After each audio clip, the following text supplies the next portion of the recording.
ये ऑब्जेक्ट यहां पे है,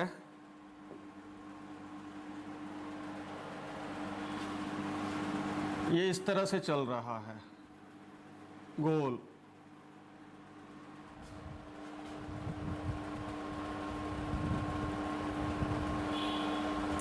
ठीक है, तो ये तो इसकी हुई डिस्प्लेसमेंट। डिस्प्लेसमेंट होगी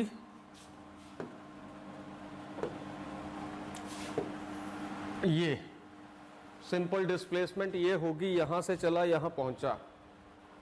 ठीक है, ये आ जाएगा इसका डिस्टेंस।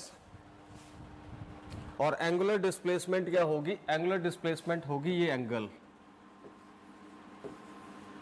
थीटा। आप थीटा भी ले सकते हो, डी थीटा भी ले सकते हो, डी थीटा रहने दो, theta he low.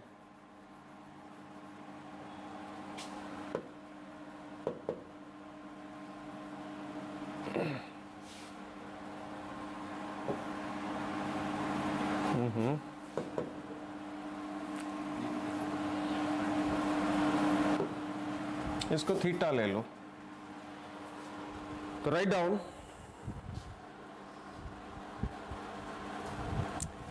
angular displacement of an object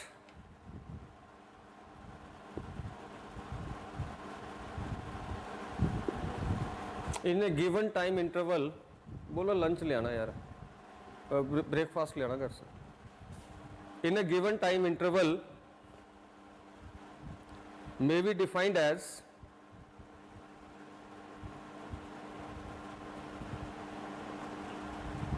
the angle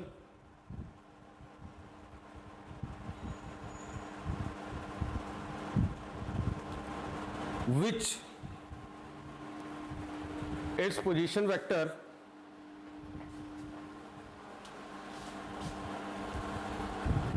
sweeps out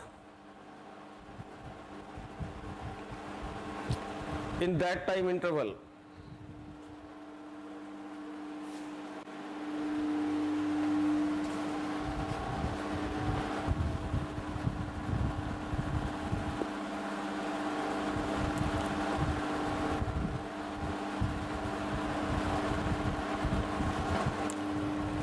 अगर हम मान लें ये पॉइंट ए है, ये पॉइंट बी है,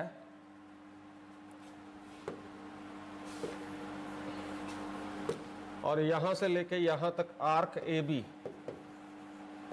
आर्क ए बी ऐसे लिखेंगे, ये आ गया एल और ये डिस्टेंस है आर।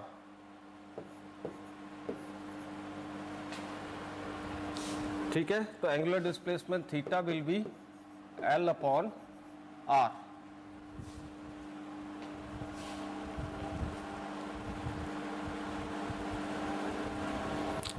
आगे लिखिए नेक्स्ट लाइन में, angular displacement is not a vector quantity.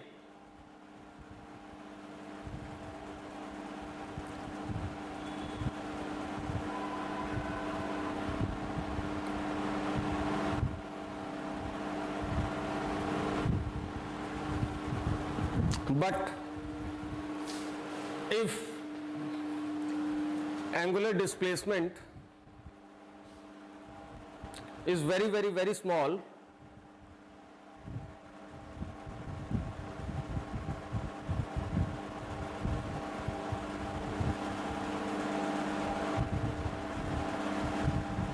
then it is a vector quantity।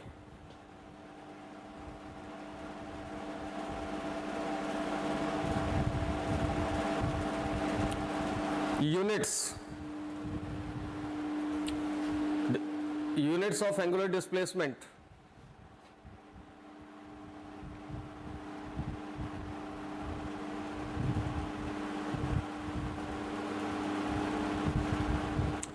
Units होंगे radian,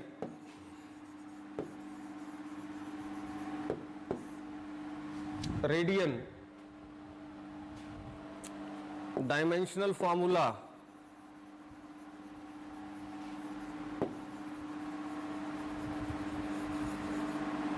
it is dimensionless।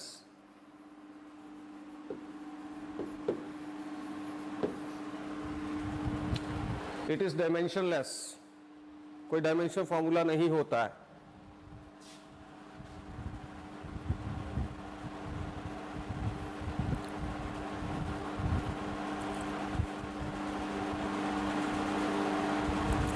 Next है what is the relation between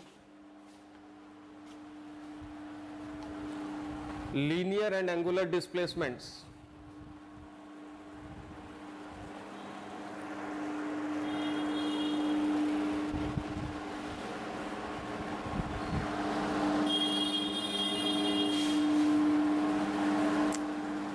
What is the relation between linear and angular displacement?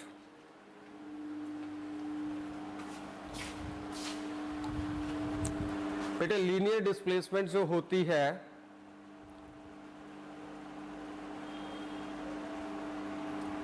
उसको हम लिखते हैं R से।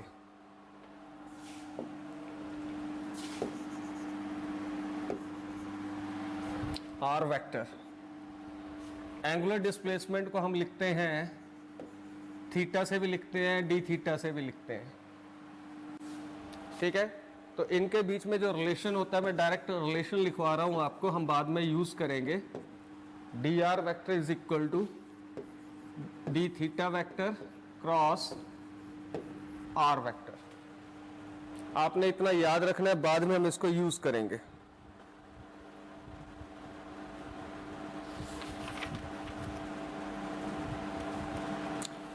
उसके बाद है angular velocity.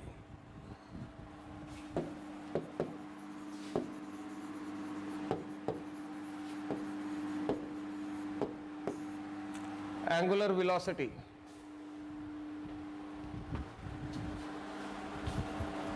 it is defined as the ratio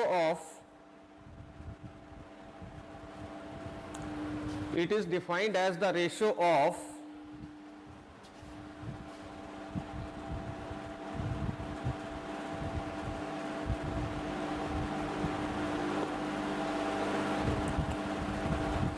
angular displacement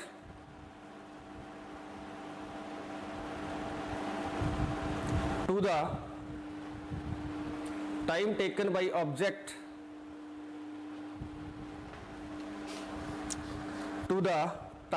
by object to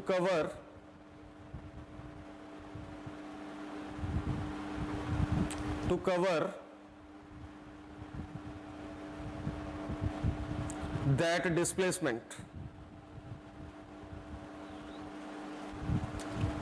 angular velocity जो रहेगी इसको हम डिनोट करेंगे स्मॉल ओमेगा से।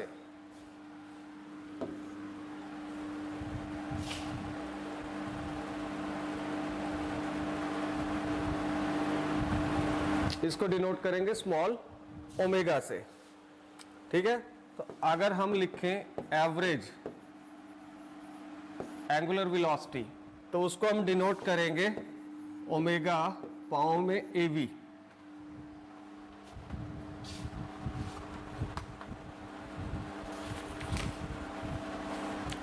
ठीक है, तो हमारे पास आएगा क्या, फॉर्मूला क्या आएगा इसका,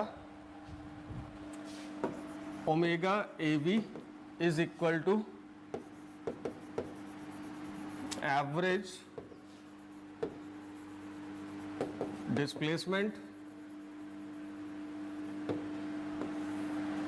upon time interval upon time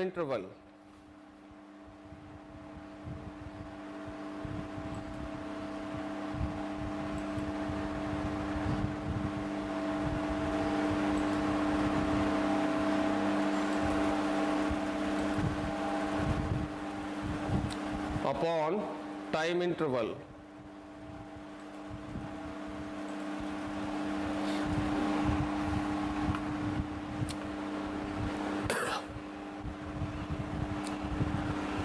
ठीक है, तो omega AV delta theta upon delta T.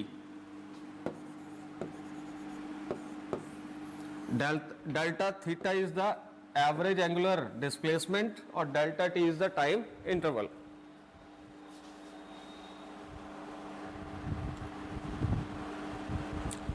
आगे लिखिए average angular velocity is a scalar quantity.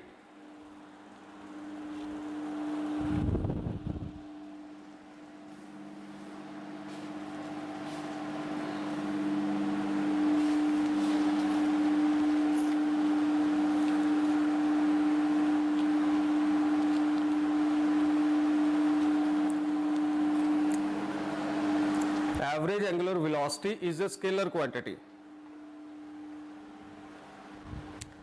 Next है instantaneous angular velocity. Instantaneous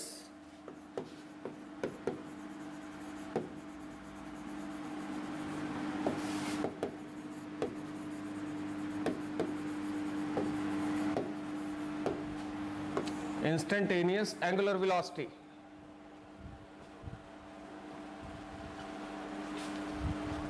It is the limiting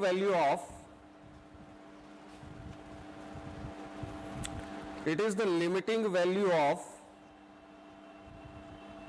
average angular velocity.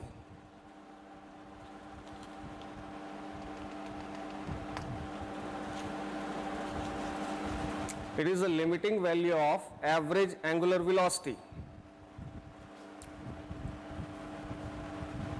of the object in a small time interval of the object in a small time interval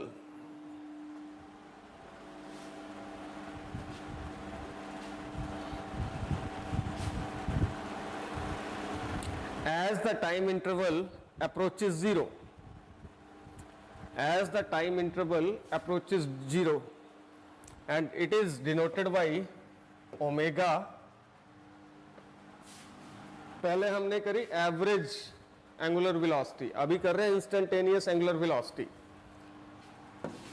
और omega ये होगा limit delta T approaches to zero, omega A B, और omega A B हमने अभी निकाला था delta T approaches to zero, और ये था D theta upon D T.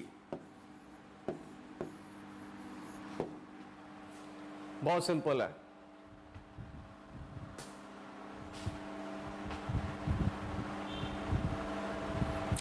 Units होंगे इन दोनों वेलोसिटीज के। एंगल के यूनिट होते हैं रेडियन, ठीक है, टाइम अपॉन सेकंड, तो इसको आप लिख सकते हो radian second inverse, radian second inverse, ठीक है। डायमेंशनल फॉर्मूला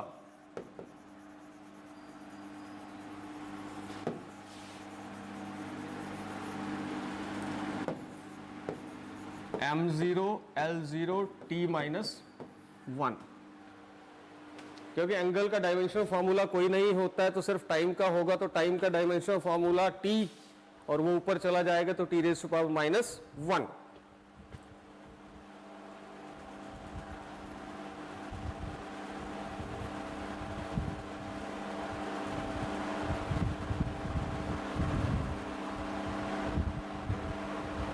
आगे है time period. Next is time period.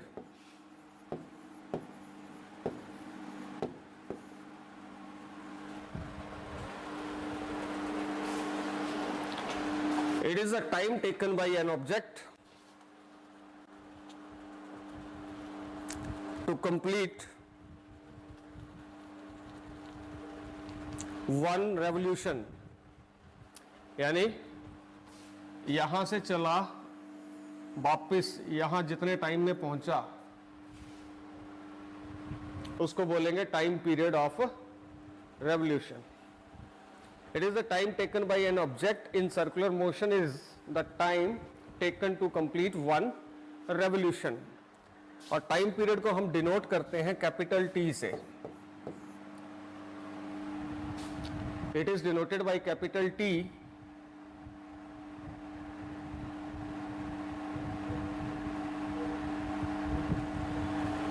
अब मान लो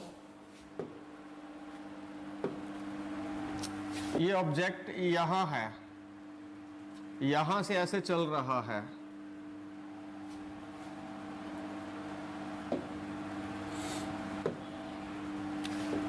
ऐसे यहां पहुंचा तो उसने एंगल कवर किया 180 डिग्री, और जब वो वापस यहां पहुंचा 180 और कवर किया, तो 180 कितना हो गया 360 डिग्री, और 360 डिग्री को हम कैसे लिख सकते हैं 2 पाई। ठीक है, तो टाइम पीरियड जो होगा और वेलोसिटी अगर आपने निकालनी है तो टाइम पीरियड और वेलोसिटी के बीच में रिलेशन, तो ओमेगा ये होगा 2 pi upon capital T, which is the relation between angular velocity and time period, which is the relation between angular velocity and time period.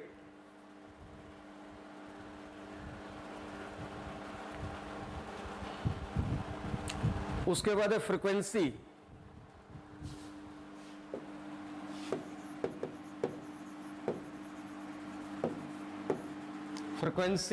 Frequency को डिनोट करते हैं न्यू से।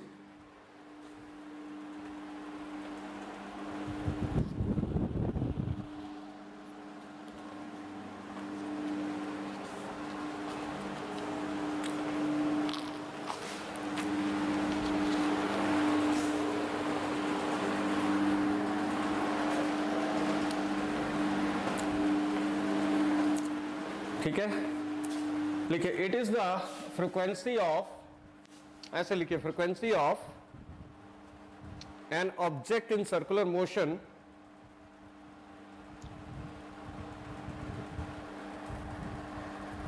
Is the number of revolutions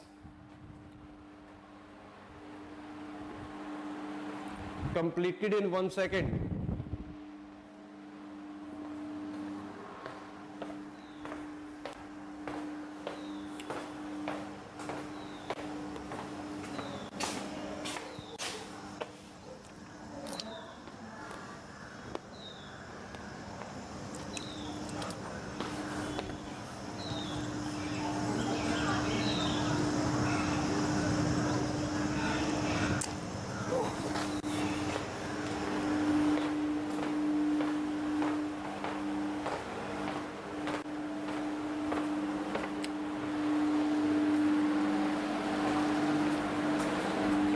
It is given by a reciprocal of time period. तो nu is 1 upon capital T.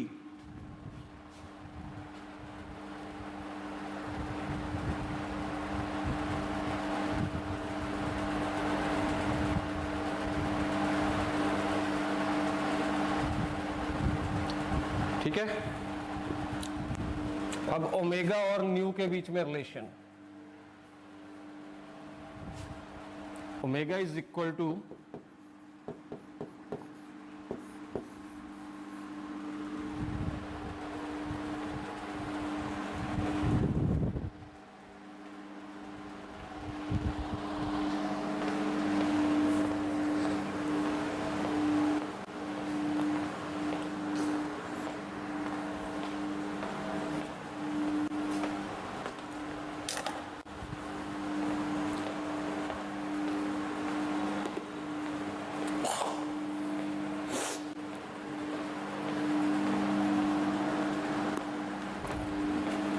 तो बेटा ये आ गया आपका ओमेगा और न्यू के बीच में relation. Unit of frequency is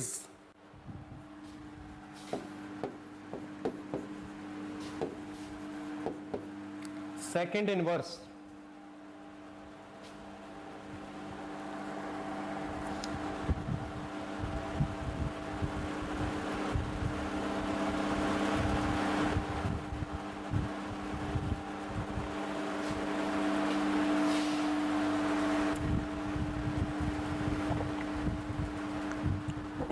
Next, a relation between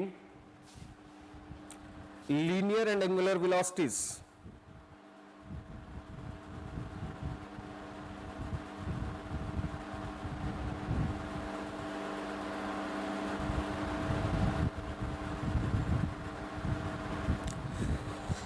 लिखिए we no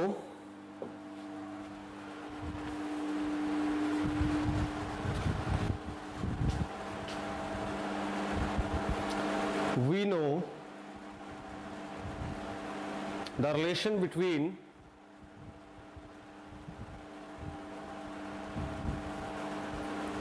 position vector and angular displacement is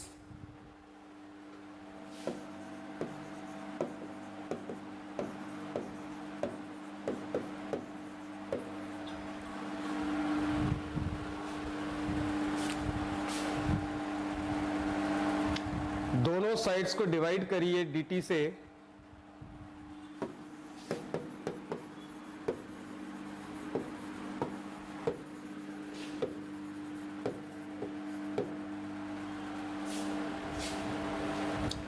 ठीक है। तो आपके पास आएगा dr upon dt is equal to d theta upon dt cross r। But dr upon हम कर चुके हैं dt is equal to v vector और d theta upon dt is equal to omega.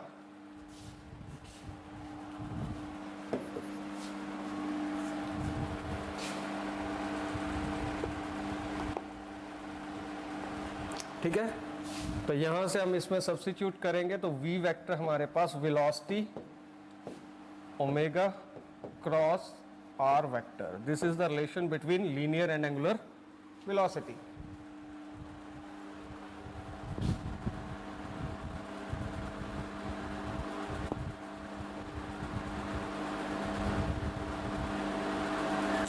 Next है एंगुलर एक्सेलरेशन।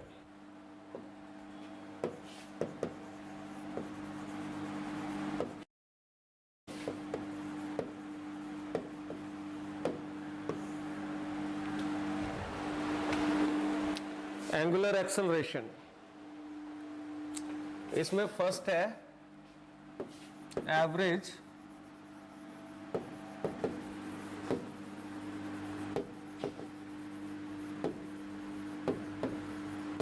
Angular acceleration. इसको denote करते हैं हम अल्फा एवी से।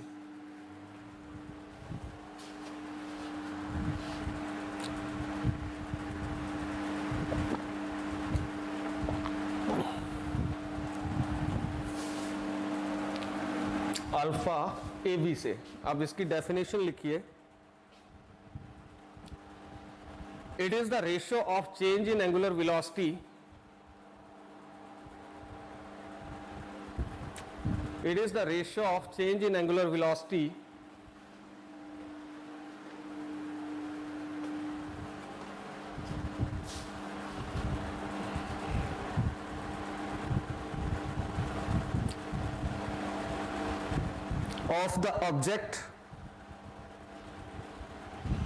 of the object to the time taken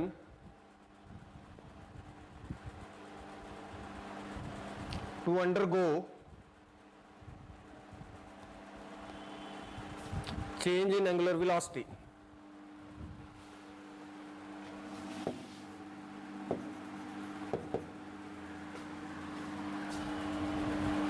तो आएगा डेल्टा ओमेगा ए वी, ये आगे change in average angular velocity upon delta T.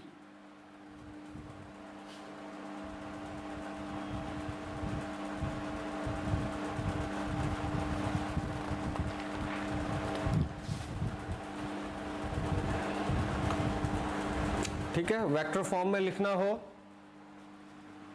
तो alpha A V vector arrow लगा दो,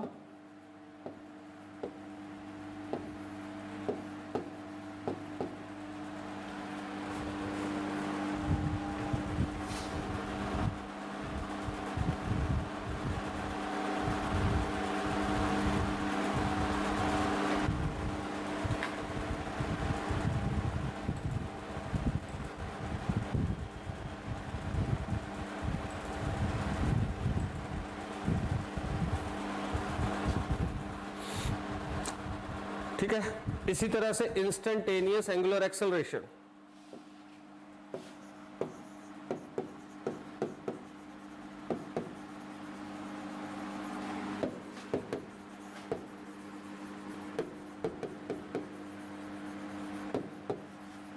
इसको सिंपली अल्फा से लिखते हैं।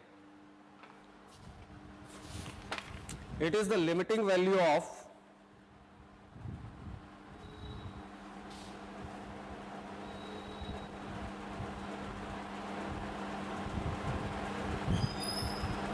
average angular acceleration. It is the limiting value of average angular acceleration.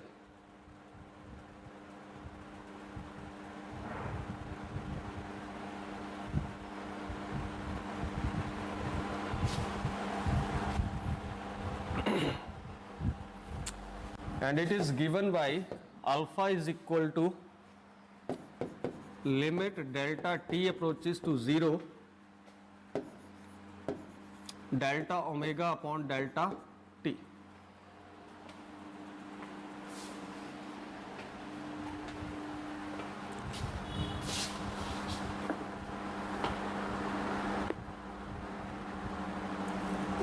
और इसको आप सिंपली लिख सकते हो d omega upon dt।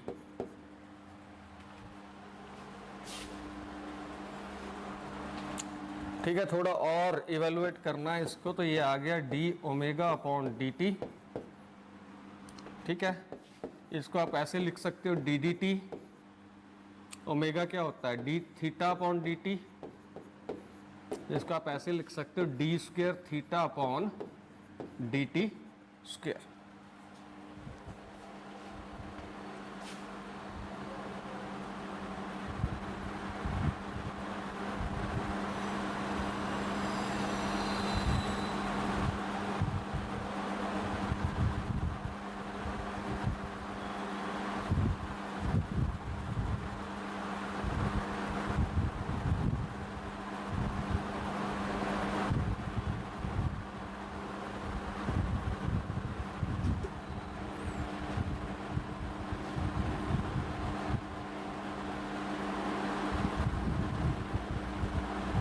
Next है relation between linear and angular एक्सेलरेशंस।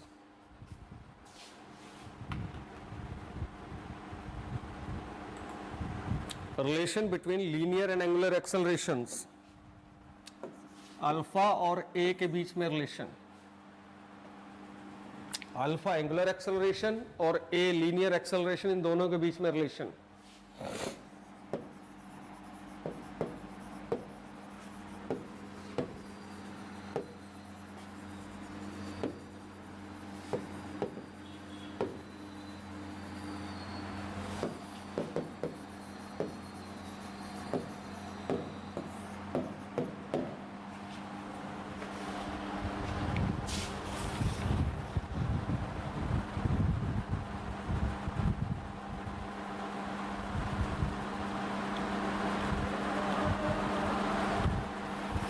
हमने अभी एक रिलेशन किया था,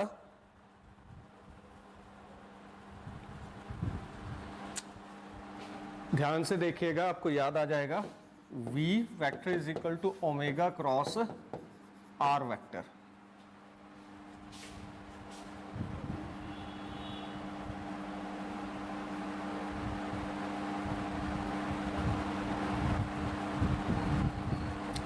ठीक है, तो लीनियर एक्सेलरेशन क्या होती है?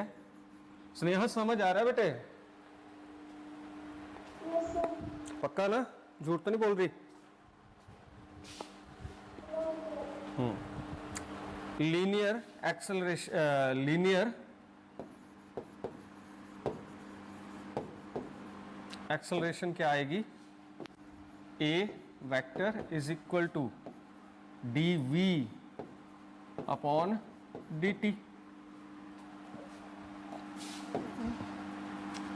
D V upon D T. ठीक है, तो डी डी टी वी क्या है? ओमेगा क्रॉस आर है, यही है ना? तो v की जगह मैंने क्या लिख दिया, ओमेगा क्रॉस r लिख दिया।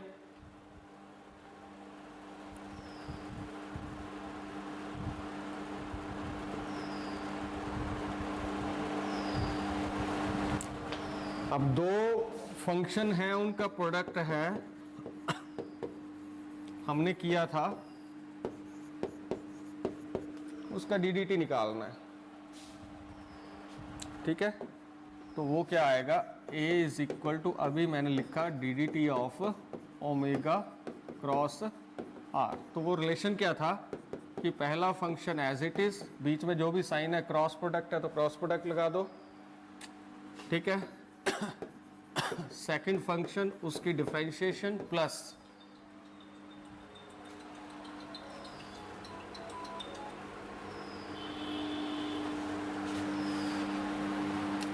ठीक है, फिर फर्स्ट फंक्शन की differentiation cross second function as it is.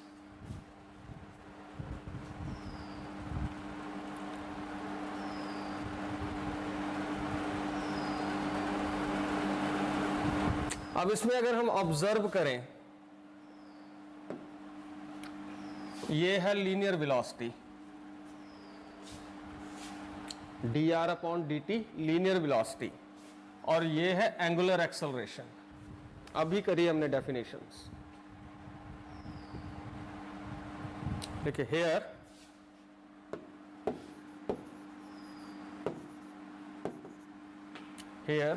dr by dt is linear velocity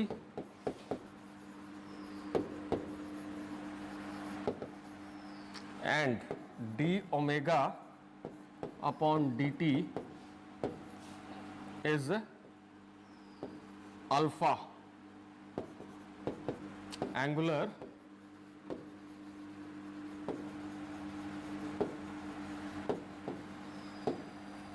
acceleration. तो अगर आप इन दोनों चीजों को वहां सब्स्टिट्यूट कर दें यहां पे, तो a क्या आएगा आपके पास, a will be equal to omega cross v plus alpha cross r। Omega cross v plus alpha cross r, ये रिलेशन आएगा आपके पास। तो इस इक्वेशन को नंबर दे दीजिए 1।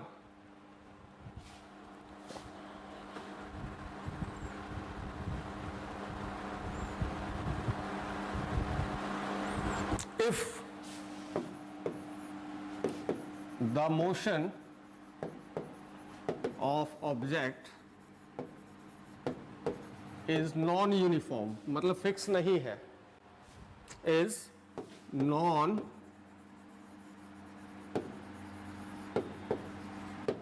यूनिफॉर्म मोशन, मतलब वेलोसिटी चेंज होती रह रही है थोड़ी थोड़ी देर के बाद, तो उस केस में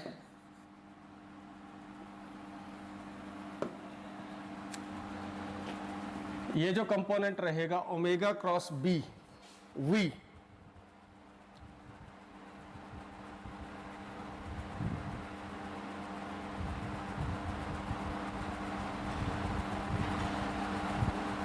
ठीक है, तो ये जो कंपोनेंट रहेगा ओमेगा क्रॉस वी, इसको बोलेंगे AC।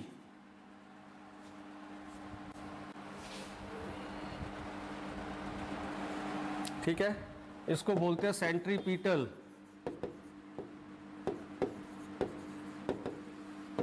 एक्सेलरेशन।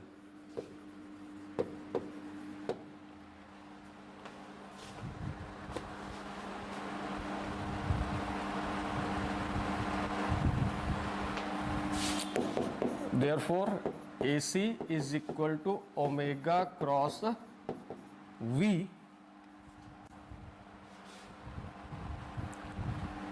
आप इनका क्रॉस प्रोडक्ट ओपन करें तो A vector cross B vector क्या होता है, A वेक्टर का मैग्नीट्यूड B वेक्टर का magnitude sine of angle between them.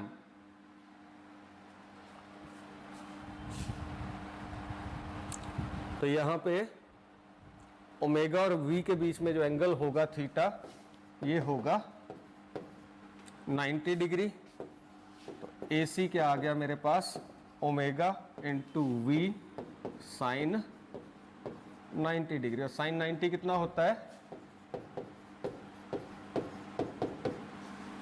1।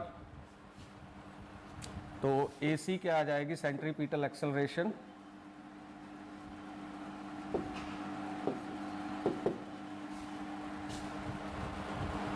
Arrow हटा दो,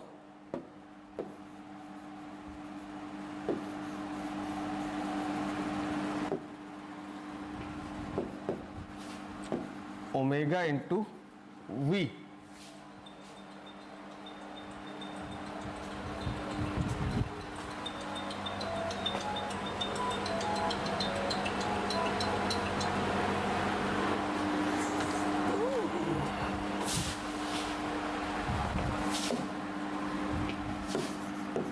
AC is equal to omega into V, but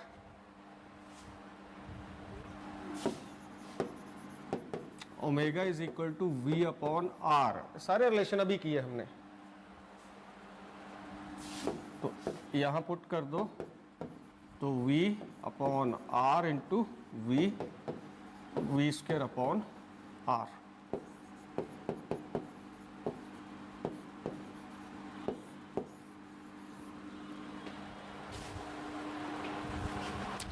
ठीक है बेटे,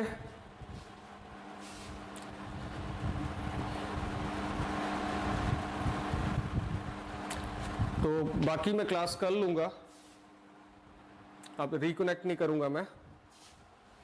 ओके, कल मिलते हैं। Thank you very much.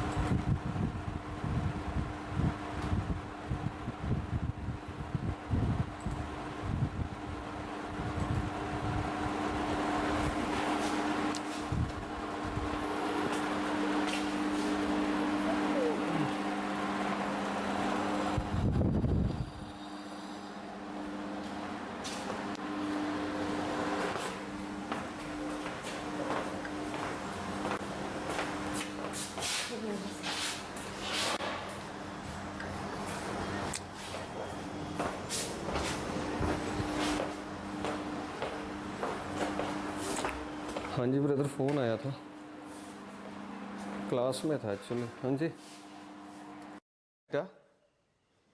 And it is equal to omega square upon alpha.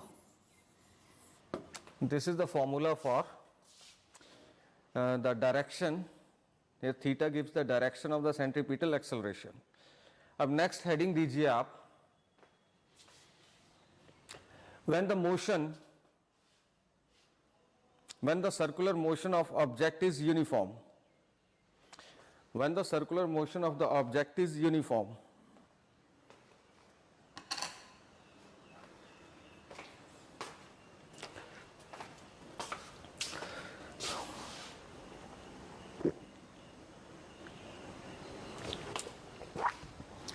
अब अगर मोशन यूनिफॉर्म है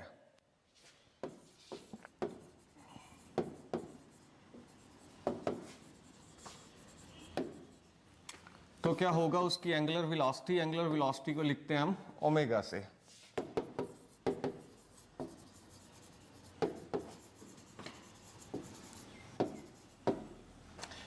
कांस्टेंट, ठीक है। और एंगुलर एक्सेलरेशन अल्फा क्या होती है, D omega upon D T, और कांस्टेंट का डेरिवेटिव क्या होता है, 0 होता है। ठीक है, तो एंगुलर एक्सेलरेशन जो होगी वो क्या होगी, 0 होगी। ठीक है, तो हमारी जो पीछे हमने इक्वेशन निकाली थी वो इक्वेशन ये थी, A is equal to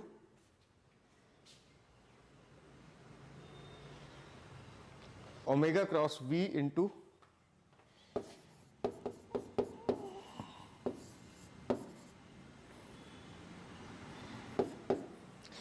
omega cross B plus sorry alpha cross are.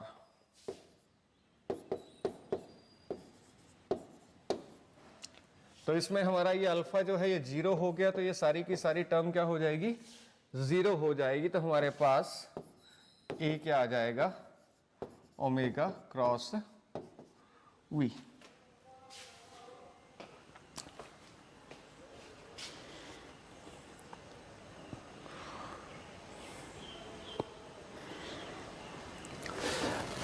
ठीक है, तो ये दो रिलेशन आ गए हमारे पास। जब मोशन कैसा हो, मोशन कैसा हो, यूनिफॉर्म हो, सर्कुलर मोशन कैसा हो, यूनिफॉर्म सर्कुलर मोशन हो तो।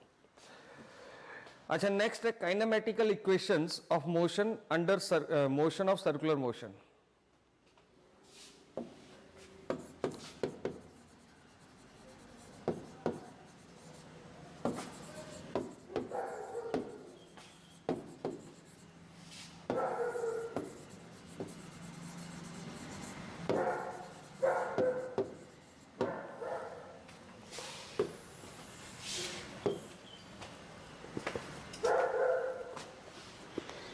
काइनेमेटिकल इक्वेशन वो थी हमने की थी v is equal to u plus a T.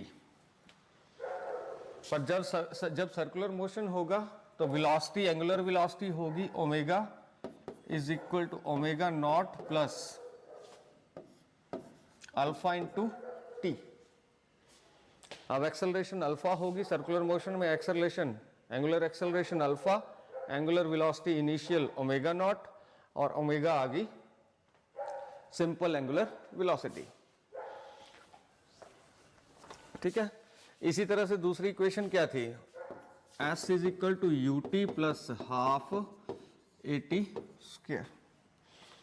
वहां s डिस्प्लेसमेंट थी, u इनिशियल वेलोसिटी थी, t टाइम था, a एक्सेलरेशन थी और t फिर से टाइम था। अब s इसमें डिस्प्लेसमेंट लेते हैं, angular displacement theta, theta is equal to omega not into t plus alpha 1/2 alpha t square. जो वहां पे v था वो ओमेगा में चेंज हो गया, जो a था वो अल्फा में चेंज हो गया, जो s था वो थीटा में चेंज हो गया। थर्ड इक्वेशन थी हमारे पास v square minus u square is equal to 2as। ठीक है, तो यहां पे omega square minus omega not square is equal to 2 alpha into theta. तो ये तीन काइनेमेटिकल इक्वेशंस थी।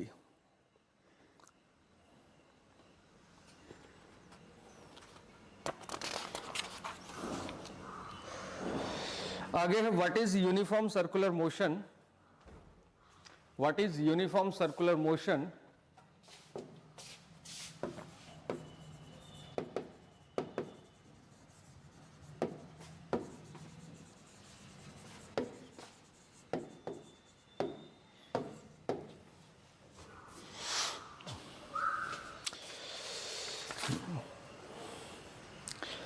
Hence define its time period,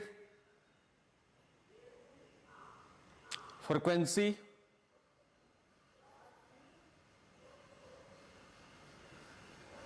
आगे लिखिए what are the characteristics of uniform circular motion. What are the characteristics of uniform circular motion.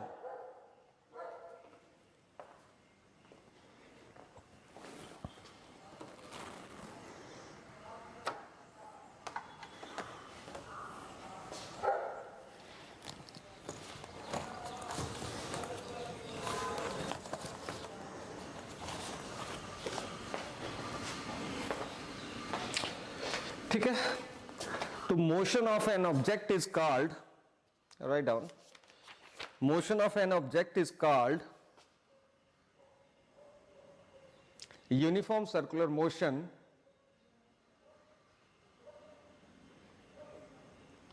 if it moves with constant angular speed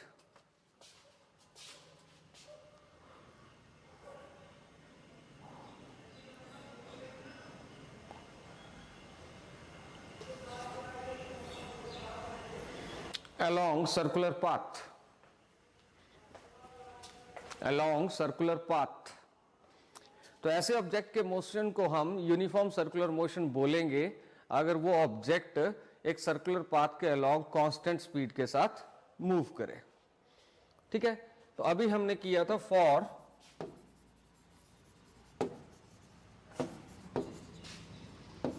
uniform motion, अभी हमने किया just पिछले expression में omega is equal to 0, तो इस case में alpha D omega upon D T, omega is constant,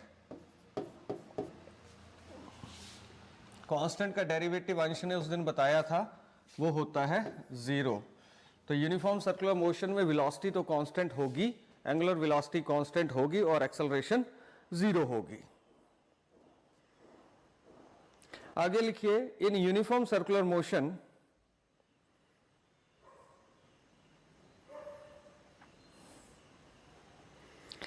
the linear speed of the object remain constant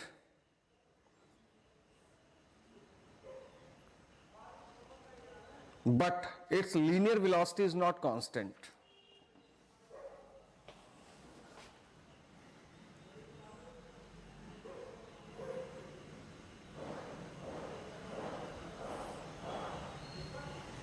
Sir, please repeat.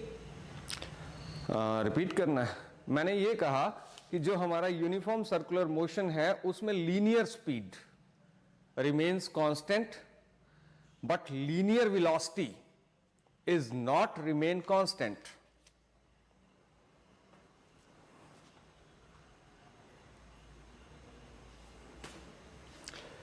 Next, a time period of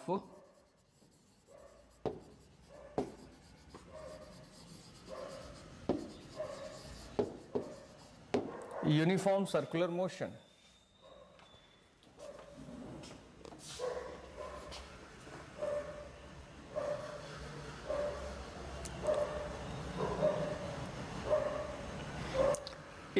It is the time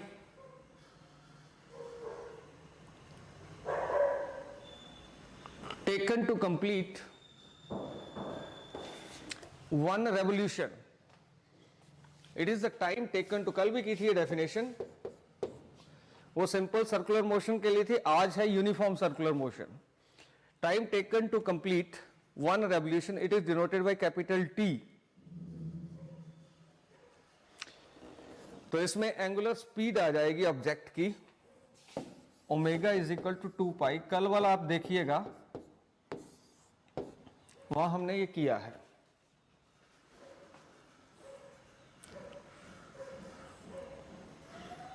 next है frequency of uniform circular motion.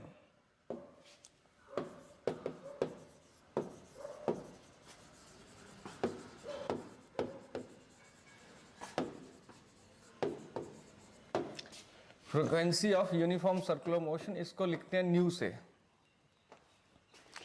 एक second में कितनी rotations होती हैं, एक second में कितनी rotations होती है उसको बोलते हैं frequency. Number of revolutions completed in 1 second, number of revolutions completed in 1 second is called frequency.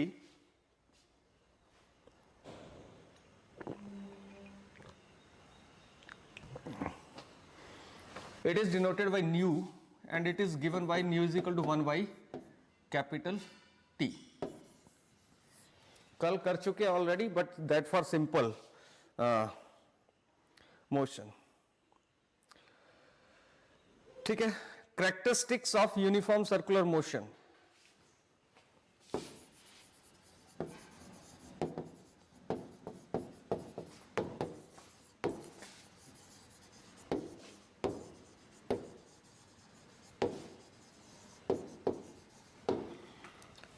Characteristics of uniform circular motion.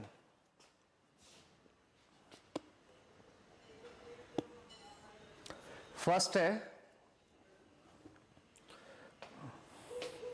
number 1, angular speed of object is constant. Angular speed of object is constant.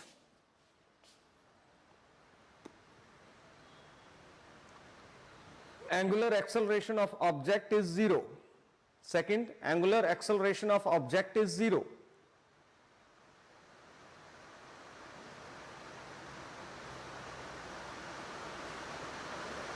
Third है linear velocity of object is constant.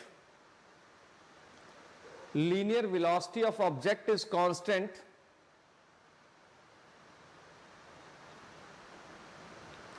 but its direction changes continuously. But its direction changes continuously.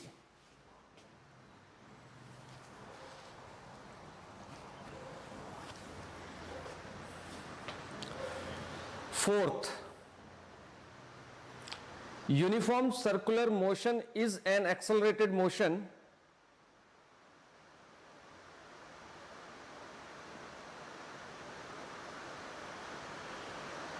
in which uniform circular motion is an accelerated motion in which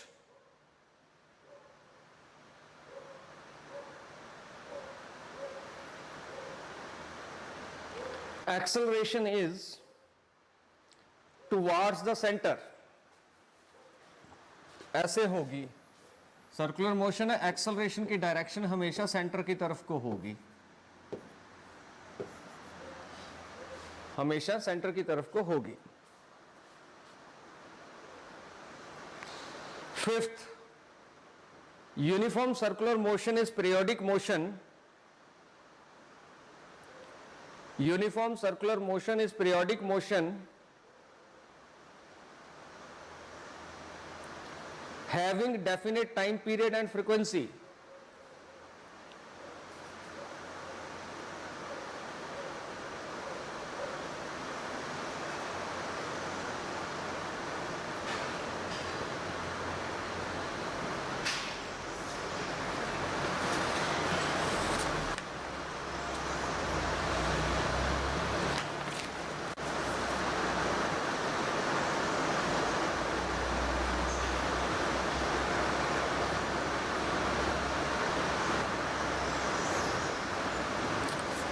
ठीक है, तो this completes your this chapter. आप थोड़ा सा जो अभी मैंने करवाया है इसको 2 मिनट के लिए नजर मारिए, रिवाइज करिए, देखिए क्या था, फिर अगला देखते हैं कौन सा चैप्टर आता है हमारे पास. इंटरेस्टिंग है, देखिए इसको. 2 मिनट के लिए मैं होल्ड कर रहा हूं क्लास को.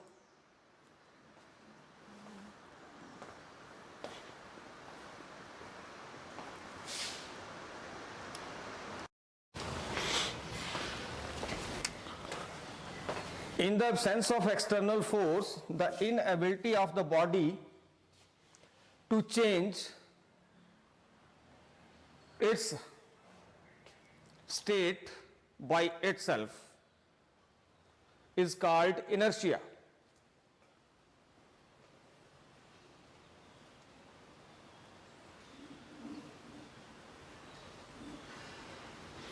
ठीक है, कि कोई भी चीज आपने एक जगह पे रख दी, कोई बुक है, कोई पेन है, जब तक आप उसके ऊपर कोई एक्सटर्नल फोर्स नहीं लगाएंगे तो वो अपनी पोजीशन को चेंज नहीं करेगा, अपनी स्टेट को चेंज नहीं करेगा, और उस इनएबिलिटी को हम क्या बोलते हैं, इनर्शिया कहते हैं.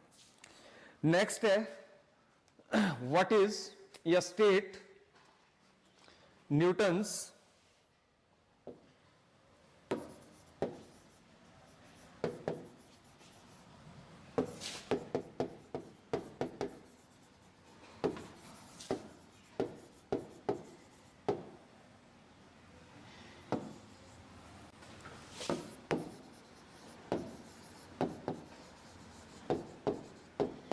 और law of inertia.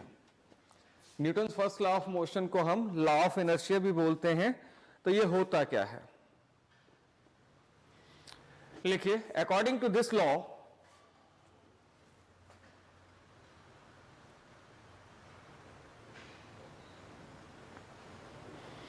every body continuous every body continuous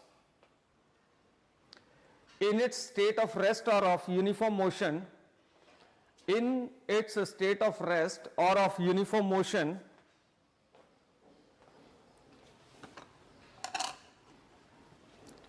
until unless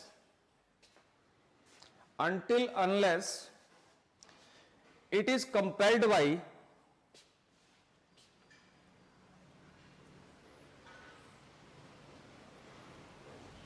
some external force.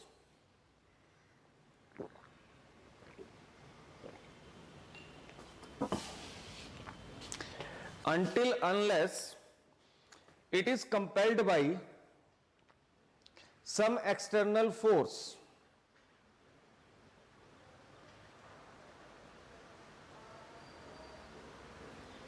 ठीक है, तो अगर हमें कोई बॉडी है, कोई चेयर पड़ी है आपके रूम में, अगर आपको उसको मूव करना है तो आपको उसके ऊपर कोई एक्सटर्नल फोर्स लगानी पड़ेगी. अगर आप एक्सटर्नल फोर्स नहीं लगाएंगे, चाहे आप उसको पुश करो, चाहे आप उसको पुल करो, अगर आप कोई एक्सटर्नल फोर्स नहीं लगाएंगे तो बॉडी, वो चेयर जो है वो अपनी पोजीशन से बिल्कुल भी नहीं हिलेगी. तो this is known as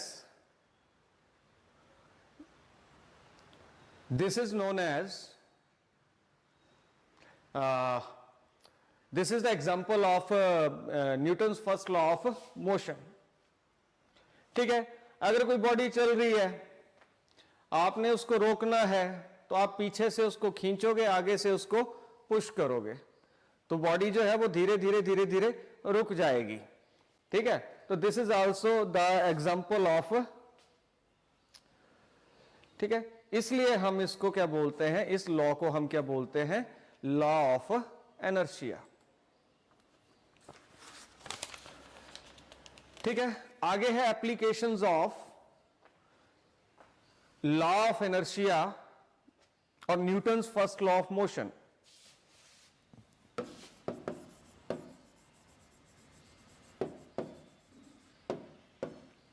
applications of Newton's first law of motion और लॉ ऑफ इनर्शिया.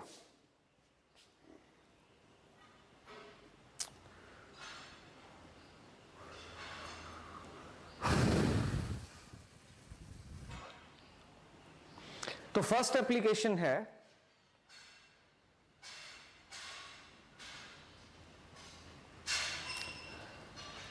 आप साइकिल पे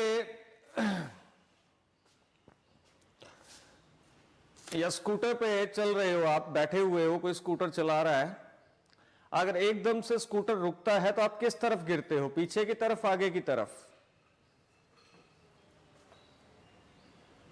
अनमोल गुलेरिया, पीछे की तरफ गिरोगे, आगे की तरफ? Ananya,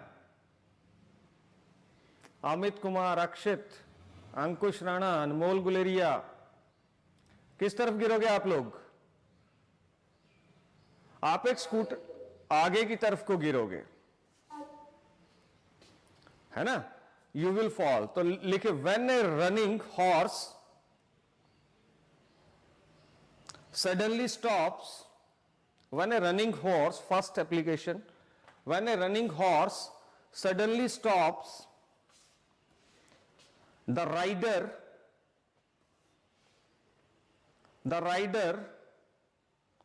falls forward. The rider falls forward.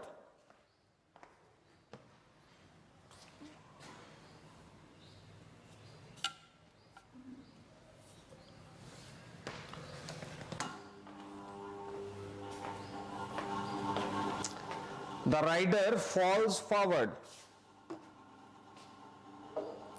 लिखे, because, Vaibhav Thakur, sit properly, because the lower part of the body of rider, the lower part of the body of the rider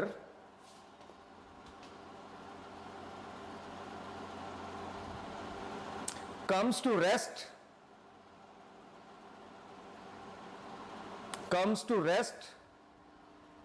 but the upper part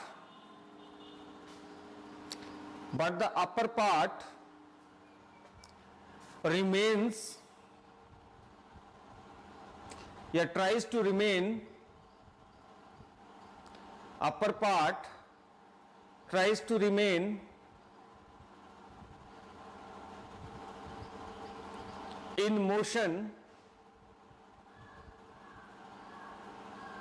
due to inertia. Due to inertia. Therefore,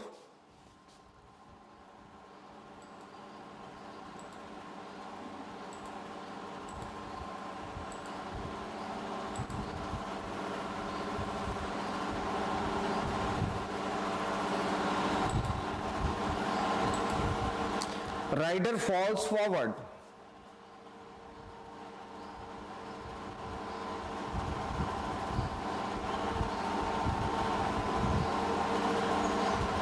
अगर आप किसी scooter के ऊपर बैठ गए, bike के ऊपर बैठ गए और बाइक का जो राइडर है, पायलट है, वो उसको एकदम से स्टार्ट करके आगे बढ़ा दे, तो आप किस तरफ गिरोगे, आगे या पीछे?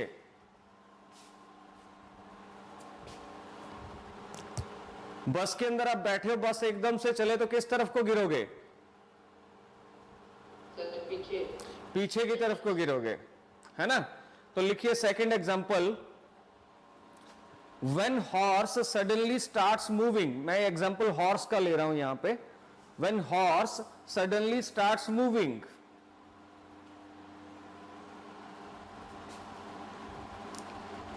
The rider falls backwards. The rider falls backward.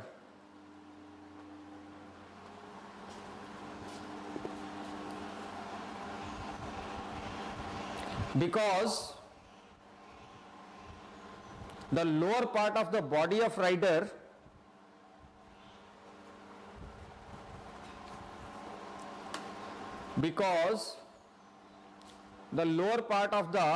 of rider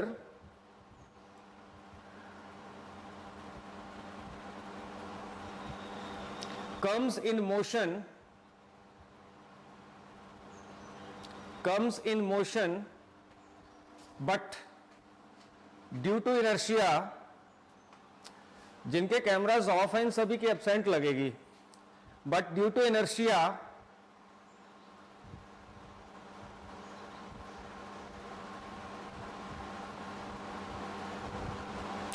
upper part tries to remain in rest. Upper part tries to remain in rest.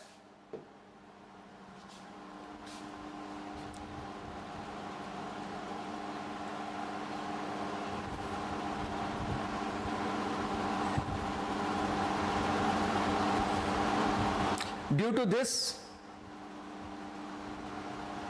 rider falls backward. Due to this, rider falls backward.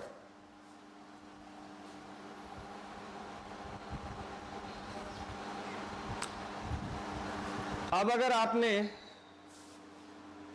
किसी carpet को से dust निकालनी हो, ठीक है, या किसी कोई क्लॉथ गीला है, कई बार आपके पेरेंट्स जो है उसको सुखाते होंगे तो क्या करते हैं, गीले क्लॉथ को ऐसे ऐसे झाड़ते हैं, करते हैं ना? क्यों वंशिका कटोच, दुपट्टा वगैरह सुखाने के लिए क्या करते हैं आप, ऐसे ऐसे करते हो ना, है ना? तो यहां भी लॉ ऑफ इनर्शिया काम करता है। अगर आपने कारपेट है उसको उससे डस्ट निकालनी तो आप उसको स्टिक से हिट करते हो तो उससे डस्ट निकल जाती है। तो ये सारे के सारे जो एग्जांपल्स हैं, these examples are given in the on page number 260, the applications of laws of inertia. तो मैं इनको एक्सप्लेन कर रहा हूं आपको, बाकी लिखा आपने खुद लेने, वो टाइम लगेगा इसमें, ठीक है? तो अगला एग्जांपल जो है, if we hit a carpet with stick to remove the dust.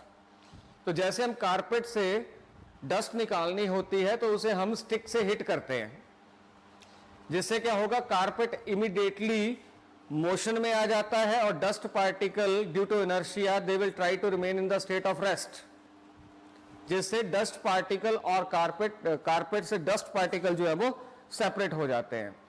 Fourth, आप एक छोटा सा एग्जांपल अपने घर में कर सकते हो कि आपने एक कपड़ा लिया, कपड़े के ऊपर एक बुक रख दी, आप उस कपड़े को एकदम से खींच लो, ठीक है, तो बुक अपनी पोजीशन से नहीं हिलेगी,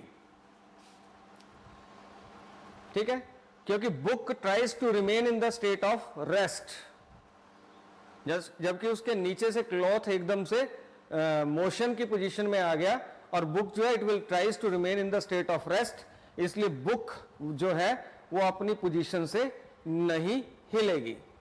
अच्छा, एक और एग्जांपल है कि एथलीट्स जो हैं, जो दौड़ लगाते हैं, ठीक है, वो कुछ दूर से पीछे से भागते हुए आते हैं, कोई लॉन्ग जंप करना हो, कोई जेवलिन थ्रो फेंकनी हो, ठीक है, इस तरह के जो भी हाई जंप करना हो, तो कुछ दूर पीछे से भागते हुए आते हैं, ठीक है, और तो क्या है, athletes run some distance before taking a long jump, तो इसमें क्या आएगा कि when athlete runs some distance, the velocity acquired by inertia is added to the velocity of athlete. Velocity acquired due to inertia is added to the velocity of the athlete, ठीक है, at the time of jump. और जो length of jump है वो depend करेगा initial velocity, तो जिसके कारण जो पीछे से भागता हुआ आता है तो कंपैरेटिवली लंबा जंप ले सकता है, क्योंकि उसकी जो खुद की वेलोसिटी है उसमें वेलोसिटी ड्यू टू इनर्शिया क्या हो रही है, ऐड हो रही है, जिसके कारण कंपैरेटिवली वो लॉन्ग जंप जो है वो ले सकता है।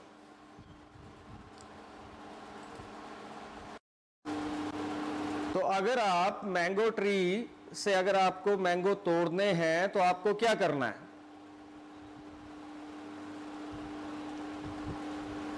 ठीक है, आप उसकी ब्रांच के ऊपर बैठ गए और ब्रांच को आपने हिलाया, तो इनिशियल स्टेज पे branch plus that fruit both are in the state of rest. जैसे ही आप ब्रांच को इमीडिएटली शेक करोगे, ठीक है, तो जो फ्रूट है it will tries to remain in the state of rest, क्योंकि वो पहले रेस्ट में था, ब्रांच एकदम से हिल गई तो फ्रूट जो है वो रेस्ट स्टेट में रहने की कोशिश करेगा, जिसके कारण फ्रूट जो है वो ब्रांच से क्या होगा, सेपरेट हो जाएगा और इट विल फेल डाउन, नीचे गिर जाएगा, ठीक है। और एग्जांपल है, आपने देखा होगा व्हीकल्स, अगर कीचड़ से व्हीकल निकलते हैं तो उसका टायर है, जो टायर घूम रहा है, तो जो मड इस तरह से ऊपर को जाता है, साइकिल हो चाहे कार हो चाहे बस हो, उसमें अगर कीचड़ चिपक गया है, यहां से चिपकता जा रहा है, तो जैसे टायर यहां पहुंचेगा तो मड इस तरफ जाता है, इसलिए पीछे क्या लगाया होता है, मड गार्ड लगाया होता है, ठीक है। तो टायर तो मोशन में है, but mud tries to remain in the state of rest, इसलिए वो दोनों क्या होता है, दोनों सेपरेट हो जाते हैं। तो ये जो है एप्लीकेशंस हैं लॉ ऑफ इनर्शिया या Newton's first law of motion की, and you will find this in all kind of books, कोई भी आप किताब उठा लोगे उसमें आपको मिल जाएंगे, ठीक है। और ये सारे यहां से आपको 1 या 2 मार्क्स का क्वेश्चन जरूर आता है, यानी 101% आना ही आना है। ये जो मैंने 8-10 पॉइंट आपको बताए हैं, तो ये आप नोट कर लोगे, ठीक है। अगले टॉपिक के ऊपर चलते हैं, और नेक्स्ट टॉपिक है हमारा लीनियर मोमेंटम। तो इस टॉपिक को तो वैसे मैं थोड़ा डिस्कस कर लेता हूं। लीनियर मींस लाइन, वर्ड से रिलेटेड है, ठीक है। मोमेंटम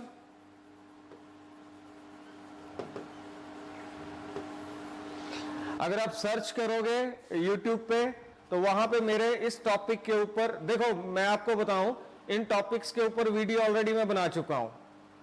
तो अगर कुछ नहीं है, अगर आधे घंटे का वो वीडियो, 1 घंटे का वीडियो अगर आप देख के लेक्चर अटेंड करोगे तो ये चीजें आपको और इजीली समझ आएंगी, ठीक है ना। तो YouTube पे ये सारे वीडियोस हैं, प्रेजेंट है, वहां से आप देखिए, ठीक है, और फिर आप नेक्स्ट डे जब लेक्चर अटेंड करोगे तो यू विल मतलब easily understand all these concepts. तो लीनियर मोमेंटम मतलब कोई बॉडी चल रही है तो उसके पास कितना मोशन है।